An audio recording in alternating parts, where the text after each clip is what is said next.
Palak, I am really sorry कि landlord ने निकाल दिया तुम्हें, पर हॉस्टल के कुछ रूल्स होते हैं। फर्स्ट ईयर के स्टूडेंट को हॉस्टल में कमरा नहीं मिलता। मैं चाह कर भी कुछ नहीं कर सकता। विजय सर, आप प्रोफेसर हैं, अगर आप चाहें तो कुछ भी कर सकते हैं। मुझे सिर्फ एक लेटर लिख के दे दीजिए तो मेरा दाखिला हो जाएगा। और आप जो बोलोगे ना मैं करने के लिए तैयार हूँ, लेकिन प्लीज़ सर हेल्प मी। हाँ, मैं देखता हूँ। आप नहीं होते तो पता नहीं मेरा क्या होता। Thank you. हो जाएगा तुम्हारा एडमिशन। Okay sir. थैंक्स अक्षम, तुम नहीं होते तो क्या होता मेरा।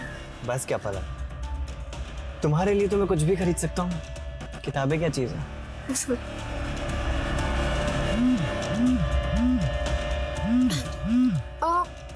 पानी है क्या? प्यास लग रही है। पानी गाड़ी में तो नहीं है, मैं लेके आता हूँ। हाँ,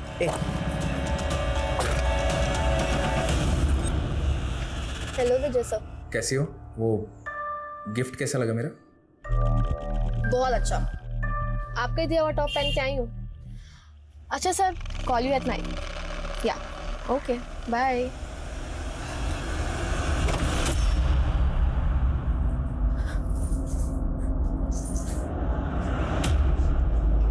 नहीं खाना है मुझे। नहीं, प्लीज रुक जाओ।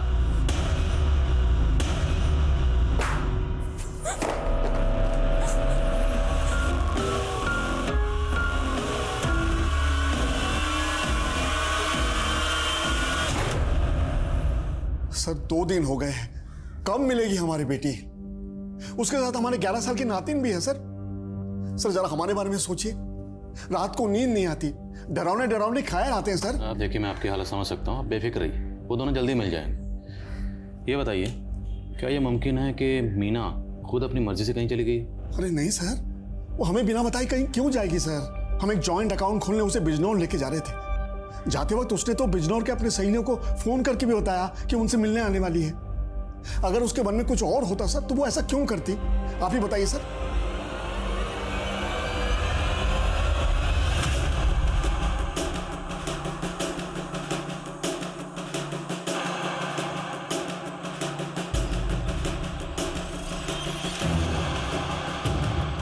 अब साहिद के बारे में क्या बताओ साहब। 15 दिन पहले ही यहाँ आए रहने के लिए अपनी पत्नी और बेटी के साथ। ये साहित्य की पत्नी मीना, इनका बिहेवियर कैसा था? मीना भाभी बहुत भली थी, लेकिन उनकी बेटी बहुत जिद्दी थी। कभी कभार वो अपनी बेटी को डांट देती थी, लेकिन माँ बेटी में बहुत अच्छी बनती है। और मीना और उनके पति में? सर आस पड़ोस में मीना की किसी के साथ अनबन नहीं थी और ना ही अपने पति के साथ कोई झगड़ा था। वैसे भी दिल्ली में आए हुए सिर्फ 15 दिन हुए थे। हो सकता है सर मीना अपने आप से कहीं चली गई। लेकिन मीना के फादर ने बताया था कि मीना ने बिजनौर में अपनी फ्रेंड से बात की थी, उनसे मिलने का प्लान भी बनाया था। अगर मीना के जहन में खुद से कहीं जाने की बात चल रही थी तो मीना इस तरह का प्लान क्यों बनाती? सर मैंने मीना की कॉल डिटेल्स चेक की। सर किडनैपिंग वाले दिन मीना की 3 नंबर्स में बात हुई थी सर। एक नंबर मीना के पिता का है, एक नंबर किसी फूड डिलीवरी ऐप का है, और सर तीसरा नंबर अर्चना यादव का है, जो मीना के पति साहित्य की बॉस है। मिलते हैं अर्चना यादव से। Okay sir.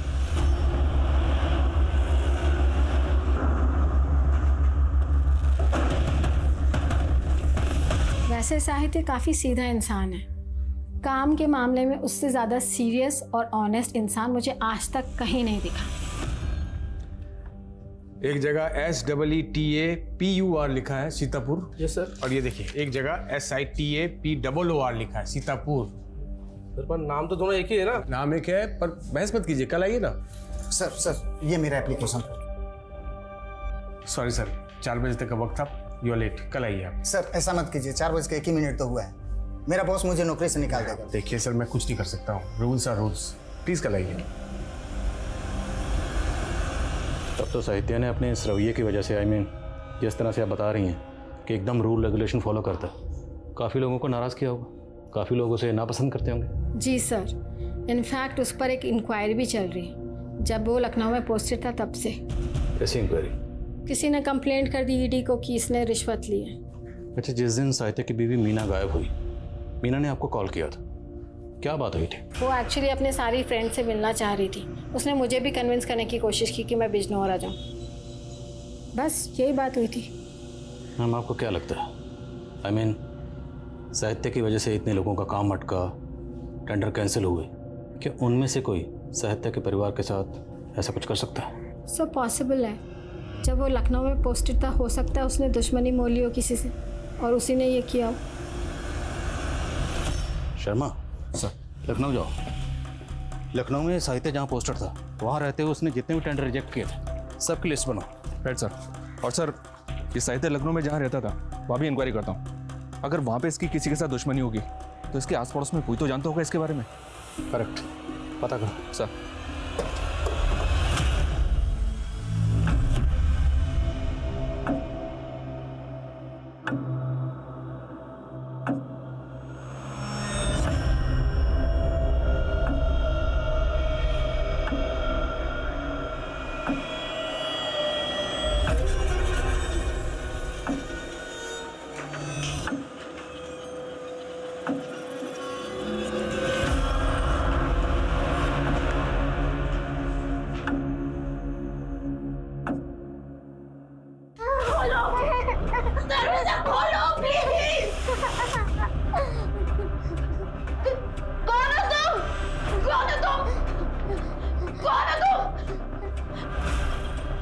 तुम्हें भी मारना उसने। बोलो, तुम जानती हो क्या उसको? बोलो ना, कौन हो तुम? अरे बोलो। ये औरत कौन हो सकती है? कौन है वो आदमी जिसने हम दोनों को बंद कर रखा है? पलक, सुनना यार। तुझसे बात नहीं करनी, तू जा यहाँ से। अरे पिछले 1 घंटे से वेट कर रही हो, तू अब आ रहा है? अच्छा, तू जानती है कि मैं लेट क्यों हुआ? ये देख। फोन मेरे लिए? Thank you. एक सेकंड। यार ये तुम्हारा फोन हमेशा गलत टाइम पे बजता है। यार पापा का कॉल है, बस 1 सेकंड। जी पापा। पलक बेटा, मैंने 5,000 रुपए भेजे हैं, किराया चुका देना। अब बहुत जल्दी कोचिंग की फीस भी भेज दूंगा, बस तू मन लगा के पढ़ाई कर। जी पापा, मन लगा के पढ़ाई करूंगी। जी। डैडी को क्यों परेशान कर रही है तू? पैसे चाहिए ट्यूशन के लिए, उससे ले ले।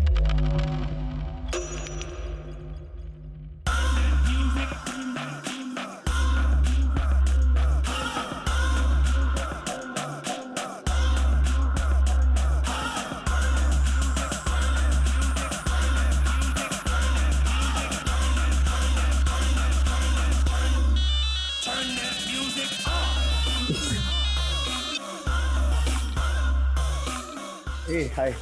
हाय। You're looking damn hot, huh? You also looks fine.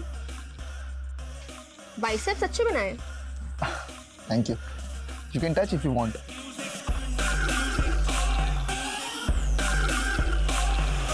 Not bad. Rocky. पलक। ए रोकी, दूर रह, मेरी बंदी है। अबे तेरी बंदी खुद मुझे भाव दे रही है, इशारा समझ उसका। और तेरा ना सिर्फ नाम सक्षम है, काम में नहीं। अबे ओए, सक्षम। ज्यादा मत बोलियो, समझा ना? वरना आया कार में है, जाएगा एम्बुलेंस में। सक्षम, छुपो उसको। तुम चलो मेरे साथ।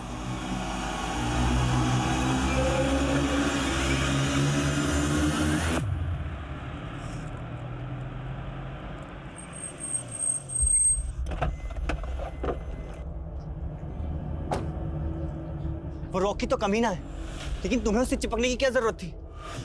सक्षम देखो, ऐसा कुछ भी नहीं हुआ है। अभी बहुत रात हो गई, तुम घर जाओ, हम इस टॉपिक पे कल भी बात कर सकते हैं। एंड यू नो ना, आई लव यू।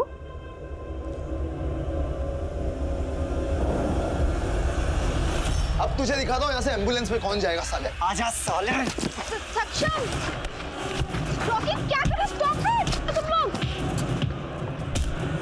ए, रुको, क्या गुंडा कर दिया ये? बुलाऊं मैं पुलिस को?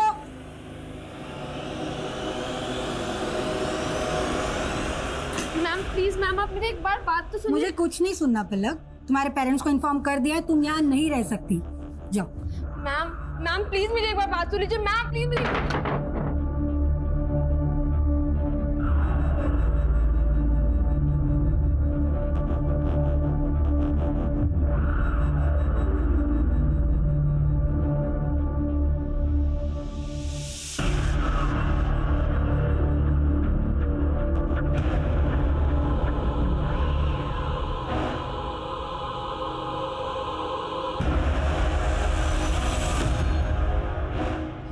तुम्हें भी मारना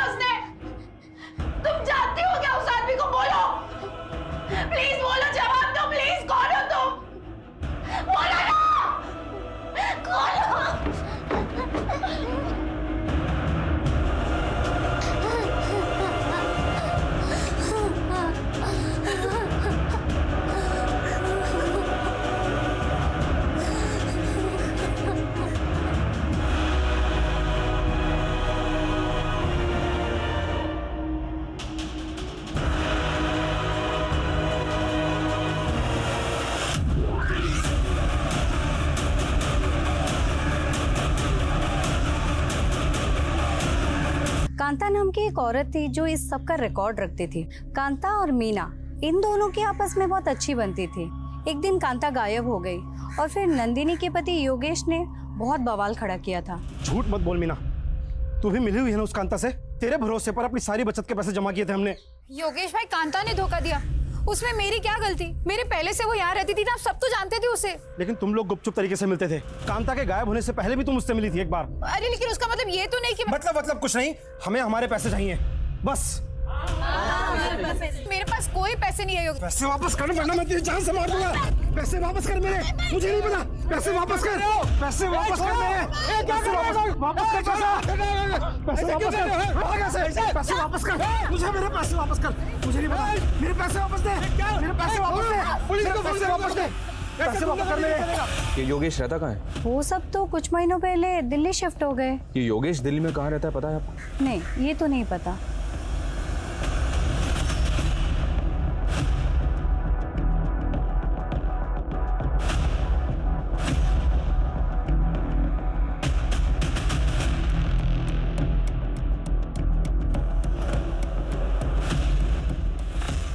सर, ये देवकी नंदन सेंसवाल बहुत बड़ा कॉन्ट्रैक्टर है और उसके कई सारे टेंडर्स रिजेक्ट किए थे साहित्य ने। हमने बोला ना किसी और से बात नहीं करेंगे हम। साहित्य श्रीवास्तव को बुलाओ। कहाँ छुपा बैठे हैं? मैं हूँ साहित्य श्रीवास्तव। बताइए क्या काम है? काम तो तुम अपना ठीक से नहीं कर रहे हो। देवकी नंदन नाम है हमारा। हमारा टेंडर कैसे नहीं पास हुआ? मैंने जो कुछ भी किया है नियम के हिसाब से किया है। नियम डालो अपने। आप बदतमीजी कर रहे हैं। बदतमीजी अभी देखे नहीं हो हमारा।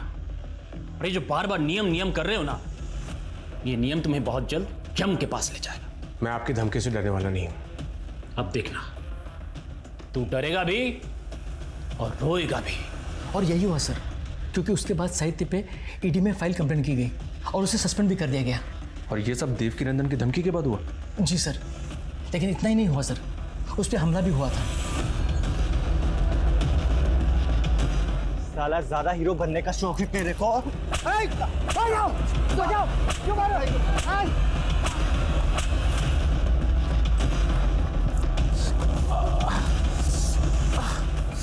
सर, ऑफिस वालों को तो कहना ये भी है कि साहित्य पे वो हमला देवकी नंदन ने करवाया था। और इसी के बाद साहित्य का ट्रांसफर दिल्ली हुआ? जी सर, उसने साहित्य का ट्रांसफर दिल्ली इसलिए करवाया ताकि वो उसे ह्यूमिलेट कर सके। तो साहित्य पे ये हमला हुआ कहाँ था? सर, यही ऑफिस के सामने वाली लेन में।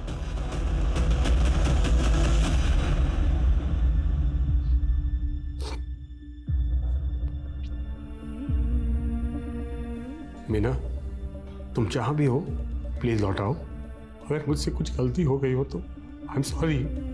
प्लीज नव्या को लेकर आ जाओ प्लीज। मैं क्या करूं मीना? मैंने पुलिस को फोन करके शिकायत दर्ज की ना, अब वो देख लेंगे योगेश को। अब ये सामान अंदर रखो प्लीज। अरे कैसे मर्द हो तुम? तुम्हारी बीवी पे हमला हुआ, मेरी जान जा सकती थी, मेरा गला दबाया गया और तुम्हारा खून नहीं खोला मुझे देखकर। मैं क्या करूं? वो पुलिस का काम है, पुलिस को करने दो। देखो, मैं कानून हाथ में नहीं ले सकता। ये सब बंद करो प्लीज, सामान अंदर रखो। जो आदमी अपनी पत्नी की रक्षा नहीं कर सकता, ऐसे पति के साथ मुझे नहीं रहना। चल नव्या। जिद मत करो प्लीज, रुक जाओ। चल नव्या। मीना प्लीज रुक जाओ। मीना प्लीज रुक जाओ। मीना प्लीज वापस आ जाओ नव्या को लेकर। मीना, तुम पहले जब भी गई वापस आई, इस बार भी आ जाओ। सर, ये लड़का जिसने साहित्य की पिटाई की थी, लखनऊ पुलिस उसकी तलाश कर रही है। लखनऊ पुलिस से बात की मैंने। पर योगेश का क्या हुआ, जिसका मीना से झगड़ा हुआ था? कुछ पता चला कहाँ हो? अभी तक तो नहीं सर, पता कर रहे हैं। इस देवकी नंदन से ही मिलना पड़ेगा, लेकिन पहले साहित्य से मिलते हैं।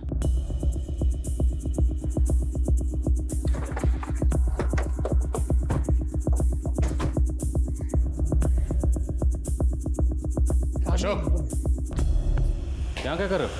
साहब, मैंने इनको बुलाया साहब। वो साहित्य है ना हमारा पड़ोसी, उसको कोई अंदर बंदूक रखे हुए था और मैं इधर ही रहता हूँ साहब। उसके चेहरे पे बहुत सारे खून के निशान थे। एक मिनट। अब पहले सांस लीजिए, फिर तफसील से बताइए क्या देखा आपने। साहब, मैं सब्जी लेके बाजार से आ रहा था, बाहर एक काले रंग की गाड़ी खड़ी थी, गेट पे गाड़ी लगा दिया। अक्कल नाम की चीज ही नहीं है। अरे फिर मैं ना अंदर साहिब के घर से टूटने फूटे की आवाज़ सुनी। जब मैं आया तो दरवाजे को धक्का दिया, लेकिन दरवाज़ा खुला नहीं। फिर मैं खिड़की से देखा तो साहिब को ना कोई बंदूक रखे हुआ था सर पे और उसके चेहरे पे मार के निशान थे। ये देख के डर गया साहब। फिर मैं जाके हवलदार साहब को बुला के लाया। जब मैं आया तो देखा दरवाजे में ताला लगा हुआ और वो काले रंग की गाड़ी भी गायब थी। वो जो काले रंग की गाड़ी थी उसका नंबर याद है आपको? साहब नंबर तो याद नहीं, लेकिन हाँ यूपी का नंबर प्लेट था। इस विंडो से देखा था आपने? हाँ साहब।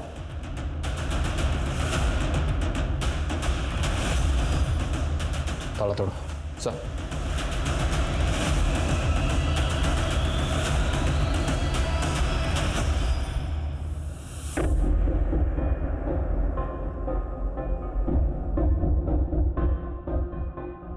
सर इतने खून के धब्बे? साहित्य को बहुत बुरी तरह से पीटा होगा उसने। पहले साहित्य की बीवी और बेटी को गायब किया गया। मुमकिन है ये सब किसी एक ही शख्स का काम हो, पर ऐसा कौन है जो साहित्य और उसके परिवार के पीछे इतनी बुरी तरह से पड़ा हुआ है?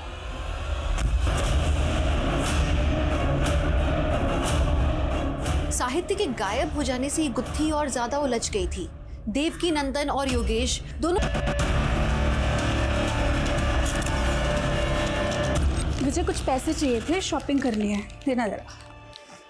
यार इस महीने बहुत खर्चा हो गया, नेक्स्ट मंथ। तुम ना हर महीने ऐसे ही करते हो, इस बार तो मैं खर्चा कर देती हूँ और मंथली खर्चे के साथ मुझे मेरे पैसे वापस चाहिए। हाँ हाँ ठीक है, ले लेना। विजय सर 2000 रुपये ले रही हूँ, ज़रूरत है मुझे। Thank you. Palak last time है, इसके बाद ये सब नहीं होना चाहिए। ओह अच्छा, फोटोज भूल गए क्या आप सर? दिखाती हूँ मैं वापस से, ये देखिए। देखा? तो आपकी ज़रूरत पूरी हो रही है मुझसे और मेरी ज़रूरत पूरी हो रही है आपसे। तो अगली बार कुछ बोलने से पहले सोच लीजिएगा कि कहीं ये फोटोज मैंने आपकी वाइफ और बेटी को दिखा। नहीं औकात मेरे जान से मार दूंगा तुझे। बहुत नौटंकी हो गई तेरी, समझे तू? विजय सर, छोड़ मुझे। विजय, क्या कर रहा है ये तू? मैंने कुछ नहीं किया, ये पकड़ के खींची मुझे वहाँ। नौटंकी बहुत बड़ी। ये इतने दिनों से मुझे ब्लैकमेल करके मेरे साथ गलत काम कर रहे थे। मेरे पास फोटोज है और जब आज मैंने उनके साथ ये सब करने के लिए मना किया तो रहने का ठिकाना दे, तेरे को छोड़। घटिया आदमी। छोड़ूंगा नहीं तुझे।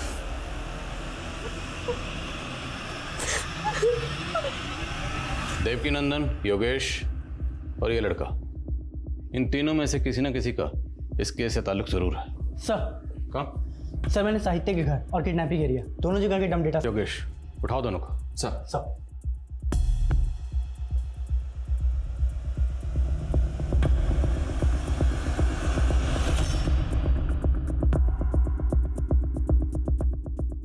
आपके लोगों ने खामखा उठा लिया हमें, ये इत्तेफाक की बात है। हमारी बहन उसी इलाके में रहती है जहाँ साहित्य रहता है, और जिस दिन की आप बात कर रहे हैं उस दिन तो हम साहित्य के घर गए भी नहीं थे, हम तो अपनी बहन के घर में थे। हाँ उससे कुछ दिन पहले हम साहित्य के घर जरूर गए थे थोड़ी मस्खरी करने, लेकिन उसको या उसके परिवार को नुकसान पहुंचाने का हमारा कोई इरादा नहीं था। हमारा बदला उसके साथ उसी दिन पूरा हो गया था जब हमने उसका ट्रांसफ़र लखनऊ से दिल्ली कराया था। अब हम बिना कारण उसको या उसके परिवार को क्यों उठवाएंगे?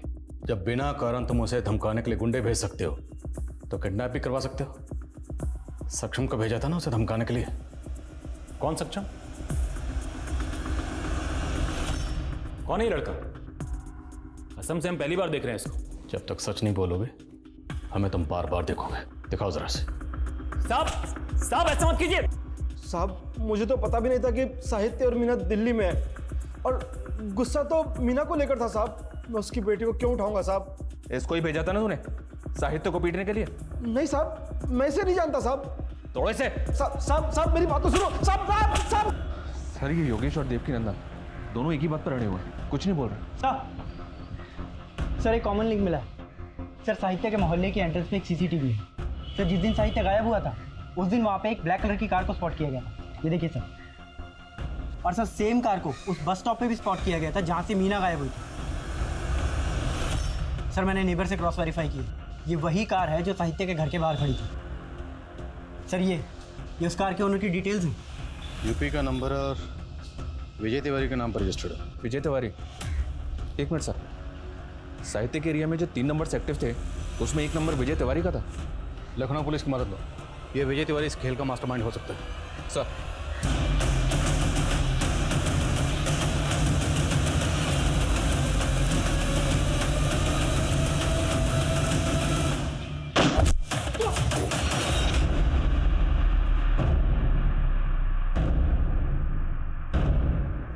कांस्टेबल संदीप जख्मी, उसे ऐसे नहीं छोड़ सकते, हॉस्पिटल भेजना होगा। चलो अंदर कवर करो, गो गो गो गो, गेट हिम, जल्दी जल्दी जल्दी, क्विक, जल्दी हॉस्पिटल भेजो। विजय, फायर मत करो। तुम्हारी जो भी डिमांड है हम पूरी करेंगे, लेकिन पहले साहित्य और उसके परिवार को छोड़ दो। बोलो क्या चाहते हो? विजय, अब छुपाने का कोई फायदा नहीं, हम जानते हैं कि अंदर तुम ही हो। तुमने उन तीनों को किडनैप करके रखा हुआ है। हमारी एक टीम तुम्हारे लखनऊ के घर तक पहुंच चुकी है। बोलो क्या चाहते हो?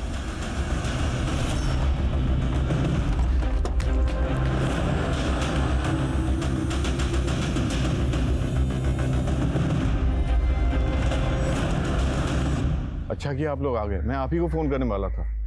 कल से बहुत बदबू आ रही है। कौन कौन रहता है यहाँ पर? विजय तिवारी जी और उनकी वाइफ। भाभी जी तो बहुत दिन से दिखाई नहीं थी और विजय जी भी गायब हैं। विजय, मुझसे बात करो, अपनी डिमांड बताओ, लेकिन पहले साहित्य और उसके परिवार को छोड़ दो।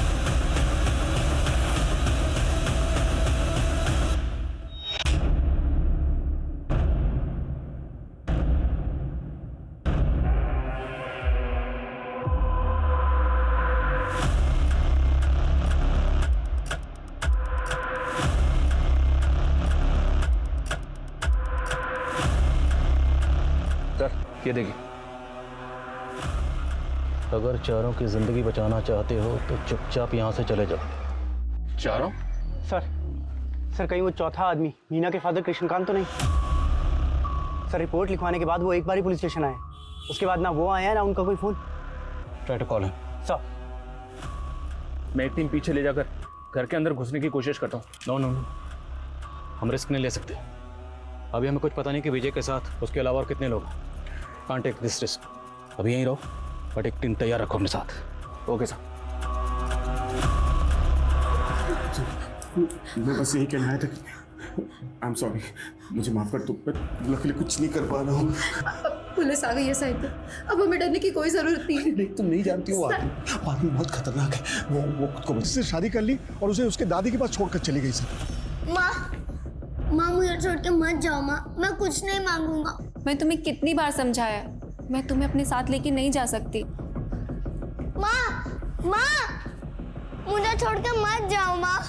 साहित्य इस सदमे से उबर नहीं पाया सर, लेकिन उसके पास सरकारी नौकरी थी, इसलिए उसके दादी की आखिरी इच्छा का मान रखते हुए मैं मीना से उसकी शादी करवाने के लिए राजी हो गया। लेकिन सर बाद में पता चला कि उसकी दिमागी हालत ठीक नहीं है। दिमागी हालत? हाँ सर, वो रूल्स और ईमानदारी को लेकर कुछ ज्यादा ही रिएक्ट करता है सर। मार दो, चल पीछे। शर्मा, पीछे निकल। We have to change our strategy. एक काम करो, एक टीम लेकर पीछे से ऊपर जाओ, मैं इसको बातों में जाता हूँ। सुमे, आजा। शायद देखो, मैं जानता हूं तुम कायदे कानून वाले इंसान हो, तुम अपनी ड्यूटी को पूरी ईमानदारी से करते हो। देखो हम भी अपनी ड्यूटी कर रहे हैं, इस तरह अपनी ड्यूटी को बीच में छोड़कर नहीं जा सकते। तुम तो कायदे कानून नियम करना चाहिए मुझे तुमसे। मीना ऐसा मत करो। देखो मैं अकेला हो जाऊंगा, मुझे छोड़कर मत जाओ मीना, प्लीज।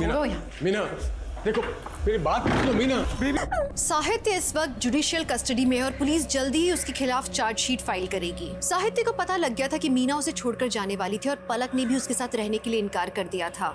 साहित्य इस रिजेक्शन को बर्दाश्त नहीं कर पाया और ये शायद उसकी ट्रॉमेटिक बचपन के कारण था। बचपन में अपने पिता, उसके बाद अपनी माँ के द्वारा ठुकराए जाने के बाद साहित्य की स्थिति ठीक नहीं थी। उसे लगता था कि हर कोई उसे ठुकरा देता है, उसका तिरस्कार करता है। अकेले रह जाने का डर साहित्य के दिमाग पर हावी हो गया और जब मीना ने उसे छोड़ने की बात की, पलक ने उसका प्यार ठुकरा दिया, तो ये डर दोबारा जागृत हो गया।